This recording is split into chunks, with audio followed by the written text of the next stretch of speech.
Está pensando em viajar para o exterior com seu animalzinho de estimação e ainda tem dúvidas? Fica aqui nesse vídeo que hoje eu vou contar a minha experiência viajando com 2 gatos aqui para a Áustria. Oi gente, tudo bem com vocês? Meu nome é Bruna, eu sou uma brasileira que mora aqui na Áustria e eu recebi alguns pedidos para contar como é que foi a nossa mudança de país com 2 gatos e também como é que faz para viajar com animais de estimação para o exterior. Antes de qualquer coisa, você precisa saber para qual país você quer ir, porque cada país pode pedir uma documentação diferente. Eu vou deixar aqui embaixo na caixa de informações o site do Ministério da Agricultura do Brasil e lá você vai conseguir verificar qual a documentação necessária para cada país e também o que precisa ser feito. Nós começamos a lidar com a papelada da documentação dos gatos 3 anos e meio antes da gente realmente vir para cá, porque a gente já tinha uma ideia de que a gente queria mudar de país. Então a primeira coisa que nós fizemos foi ir até o veterinário com eles para colocar o chip de identificação. Esse chip ele precisa ser reconhecido internacionalmente e nele vai constar as informações sobre o bichinho, as vacinas e possíveis tratamentos que ele venha fazer. O chip ele é do tamanho de um grãozinho de arroz, então ele é bem pequenininho. E nos nossos gatos ele foi colocado na nuca, foi bem rápido, eles reclamaram bem pouquinho na hora da aplicação, mas foi tranquilo. E depois do chip eu preciso dar a vacina de raiva. Não dá para dar a vacina de raiva antes do chip, porque justamente precisa dessas informações da vacina no chip. Então, o recomendado é que coloque o chip num dia e dê a vacina em outro. E essa parte do chip e da vacina da raiva, ele é padrão para todos os países. Então, tu pode fazer isso bem antes de viajar. Como a gente iniciou o processo no final de 2018 e a gente só foi se mudar em 2020, a gente só ficou dando a vacina da raiva todo ano. Em 2021, que foi quando a gente realmente decidiu se mudar para a Áustria, foi que a gente retomou esse processo da documentação dos gatos. Então a gente teve que dar mais uma dose da vacina da raiva, até porque já estava no período deles tomarem. E depois de 30 dias dessa vacina, nós retornamos ao veterinário para fazer o exame de sorologia da vacina da raiva. Esse exame vai verificar se o bichinho tem a quantidade mínima de anticorpos da vacina e ele precisa ser feito exatamente 30 dias após a dose da vacina. Ah, Bruna, se eu já dei a vacina antes e ela ainda tá válida, eu preciso dar de novo para fazer esse exame? Sim, a não ser que você tenha dado a vacina com menos de 30 dias. Esse é um exame muito específico para viagem internacional, não é todo veterinário que faz isso. O veterinário vai coletar o sangue do bichinho, ele vai mandar para uma clínica especializada e, se eu não me engano, no Brasil só tem 3 ou 4. E essa clínica que vai filtrar o sangue, então é mandar uma amostra para fora do país para uma outra clínica verificar e então emitir esse laudo. O resultado desse exame pode levar até 3 meses, então não dá para deixar para a última hora, tem que ser feito com antecedência. Nós fizemos esse exame no final de novembro de 2021 e início de fevereiro a gente já estava com o laudo em mãos e na época nós pagamos, se eu não me engano, R$980 para cada gato. É um exame bem caro, mas sem ele não tem como vir, então tem que planejar bem isso. Esse exame ele não tem validade desde que a vacina da raiva esteja sempre atualizada.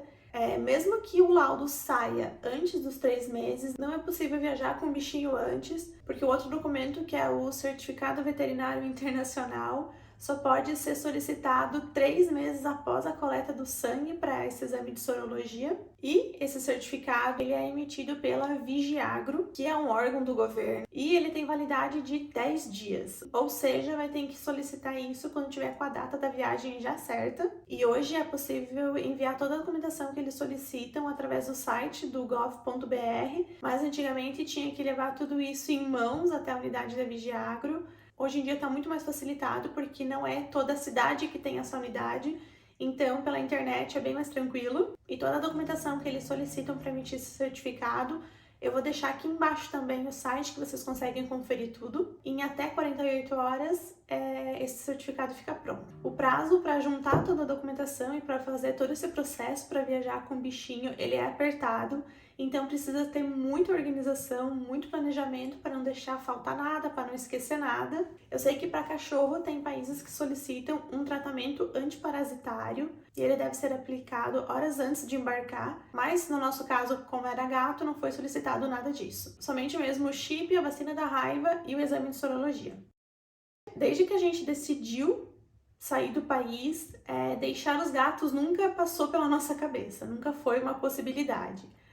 Os gatos, eles são parte da nossa família, eles são a nossa responsabilidade, Então a gente sabia que eles iam com a gente para qualquer lugar que fosse. Tanto que a gente começou a lidar com a documentação deles bem antes da gente efetivamente se mudar. E eu confesso para vocês que a coisa que mais me deixava apreensiva e angustiada em relação à mudança de país era eles, porque eu não queria que eles sofressem, eu não queria que eles sentissem muito essa mudança, apesar de ser inevitável, né? Mas eu ficava com muito medo de como eles iam reagir, como eles iam se comportar. Eu tinha medo deles passarem mal, eu tinha medo deles se estressarem muito. E eu não queria que eles fossem como carga no porão do avião, eu queria que eles fossem com a gente o tempo todo, até porque a Agatha, que é a nossa gatinha, ela é muito medrosa, mas muito medrosa mesmo.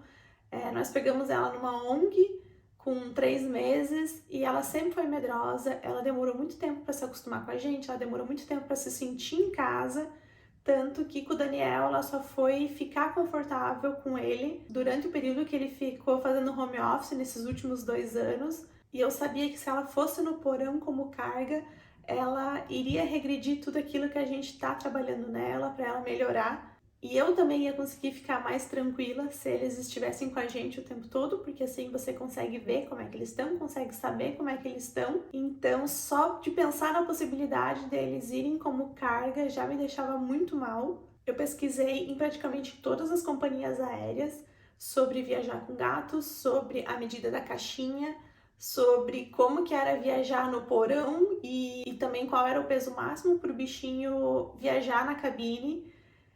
E diante disso, percebi que os nossos gatos teriam que emagrecer um pouco se eles quisessem ir na cabine com a gente.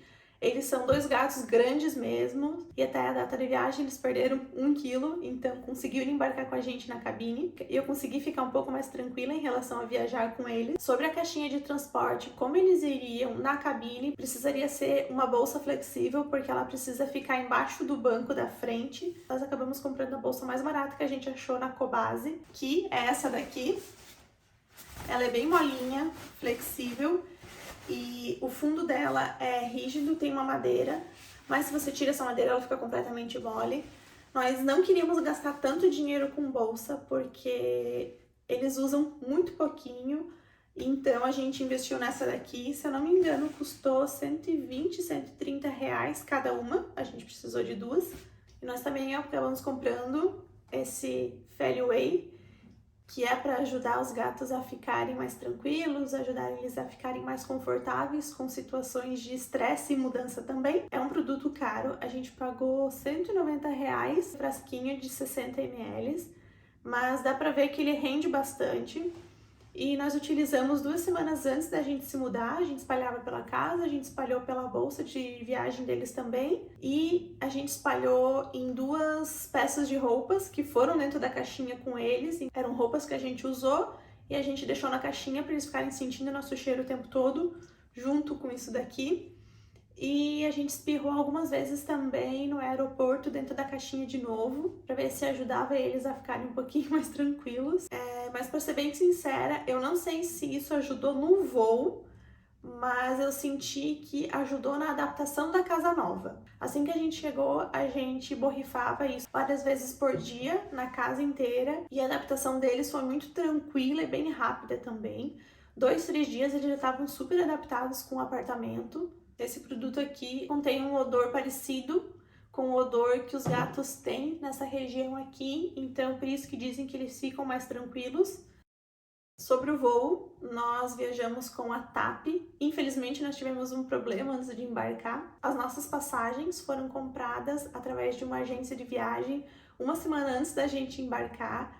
E 5 dias antes, se eu não me engano, nós fomos até o aeroporto para confirmar se estava tudo certo com as passagens e até para a gente incluir os gatos. E nesse dia nós fomos informados que a gente não conseguiria embarcar com os gatos. A passagem foi comprada diretamente com a TAP, que era Florianópolis, até Viena, que era nosso destino final. Porém, o trecho Florianópolis-São Paulo, quem opera é a Gol. Então, a Gol não aceitava levar os bichinhos nessa condição, porque, pelo que falaram pra gente, existe um acordo entre companhias aéreas. Como a TAP não opera dentro do Brasil, a companhia parceira dela é a Gol, então esse trecho seria operado pela Gol. E nesse caso, a Gol não tem obrigação nenhuma de levar os bichinhos. Nós tentamos de tudo, nós ligamos para a Gol, nós fomos no aeroporto verificar com eles, nós ligamos para a TAP também e realmente não tem o que fazer porque é um acordo entre eles. É como se a Gol estivesse prestando um favor para a TAP, então eles se negaram e é isso, não tinha o que fazer. O trecho São Paulo-Viena, que era operado pela Gol, a gente conseguia incluir os bichinhos, tanto que a gente incluiu eles. Com isso a gente cogitou ir de carro até São Paulo, daria umas 10 horas, ou então comprar uma passagem do trecho Florianópolis para São Paulo e incluir eles, porque isso a gente conseguiria fazer se a gente comprasse uma passagem só desse trecho, a Gol leva os bichinhos. Porém, em qualquer dessas duas alternativas, se enquadraria o no-show, que é quando o passageiro não se apresenta no embarque, e com isso a gente perderia toda a nossa viagem, todos os trechos, porque uma tá ligada na outra. Então foi aquela hora que a gente sentou e pensou, ferrou, o que a gente faz agora? E nesse meio tempo, enquanto a gente tentava cancelar a passagem Floripa-São Paulo, a gente resolveu comprar a passagem para esse mesmo trecho separado com os gatos. Então a gente estava com duas passagens para o mesmo dia, para o mesmo trecho. E o que a gente pensou foi, vamos antes para São Paulo e lá a gente tenta explicar toda a situação. Mas no fim deu tudo certo. A agência de viagem conseguiu cancelar o nosso trecho Floripa para São Paulo um dia antes da gente embarcar. Como a gente já tinha comprado as passagens, então embarcamos com os gatos, deu tudo certo. E por que eu contei isso para vocês? Para ficar de alerta e para vocês não terem o mesmo problema que nós. Então, antes de comprar as passagens, confirme com a companhia aérea se o bichinho vai conseguir embarcar, confirme todos os trechos, se está tudo certo. E caso precise fazer conexão dentro do Brasil, às vezes é melhor comprar esse trecho separado para não ter o mesmo problema. Depois de embarcar, deu tudo certo. A nossa viagem durou 39 horas, porque nós tivemos que fazer duas escalas grandes, uma em São Paulo e outra em Lisboa. E por conta disso, nós, juntamente com o nosso veterinário, decidimos administrar uma dose de calmante para os gatos, porque como ia ser uma viagem muito longa, ia ser muito estressante para eles. Nós demos o calmante em Floripa, um pouco antes da gente sair, e a gente deu uma outra dose em Lisboa também. Eles deram umas miadas no início, o que é normal, mas depois o calmante fez efeito e eles ficaram mais calmos. Eles dormiram boa parte do tempo. Esse calmante não dopou eles ficaram acordados e conscientes o tempo todo, porém ele acaba dando sono. Não vou falar o nome dele aqui, porque não é todo bichinho que pode tomar e não se deve administrar remédios sem indicação do veterinário. Então é bom conversar com o seu veterinário para ver se para o seu bichinho é válido tomar ou não, se ele pode, mas pra gente fez sentido porque era uma viagem muito longa e o Pudim, ele é um gato muito elétrico, ele não para, e a Agatha é muito medrosa, então pra gente fez sentido dar o calmante. A questão dos voos foi bem tranquila, eles dormiram a maior parte do tempo e a gente conseguiu ficar com a bolsa no nosso colo, apesar da recomendação ser deixar embaixo do banco, mas nenhuma comissária falou nada. A gente ficava com a bolsa no colo para conseguir fazer carinho, para conseguir estar pertinho deles, para eles não se sentirem sozinhos também. E eu acho que isso ajudou bastante. A gente ofereceu água, comida, petisco o tempo todo, mas eles não comeram quase nada, o que é normal também, porque tira o bichinho da sua zona de conforto, principalmente gato que não é acostumado a passear. E assim que a gente chegou em Lisboa, nós pegamos uma sala VIP, porque a nossa escala era de 9 horas e foi a melhor coisa que a gente fez. Tanto para os gatos quanto para a gente conseguiu ficar num cantinho mais reservado, mais quietinho, então para os gatos não tinha muito barulho externo, era mais tranquilo para eles. Nós conseguimos dormir, tinha banheiro, então eu consegui levar os gatos no banheiro para ver se eles saíam da caixinha, para eles andarem um pouquinho, para ver se eles iam querer fazer as necessidades também. Então foi ótimo, porque o aeroporto é um ambiente mais barulhento, tem muita movimentação e a gente achou que para eles não ia ser legal. Nós compramos o ticket na hora mesmo, depois de eu confirmar se podia entrar com bichinhos, custou 46 euros e valeu cada centavo. Então já fica a dica para vocês, se forem fazer escala com muito tempo, com bichinho ou sem bichinho também, vale a pena pagar a sala VIP. E outra coisa que vale também é pagar o mais espaço no avião. O trecho São Paulo-Lisboa, a gente pagou esse espaço plus, então foi bem mais confortável, porque a gente tinha mais espaço ali, então vale a pena investir nessas duas coisas. Mas é isso, essa foi a nossa experiência viajando com 2 gatos. A maioria dos relatos que eu vi é viajando com cachorro, então com gato não tenho muitos. Por isso que eu resolvi compartilhar nossa experiência de como é que foi tudo. Eu sei que a gente fica com medo, a gente fica preocupado, fica receoso, pensando em como é que eles vão reagir, mas posso dizer que para eles é bem mais tranquilo do que o que a gente cria na nossa cabeça. Espero que de alguma forma eu tenha ajudado ou acalmado vocês, e se tiverem qualquer dúvida, pode deixar aqui no comentário. E se você gostou desse vídeo, não esqueça de dar o seu like, se inscreve aqui no canal para não perder nenhum vídeo e vejo vocês em breve. Tchau!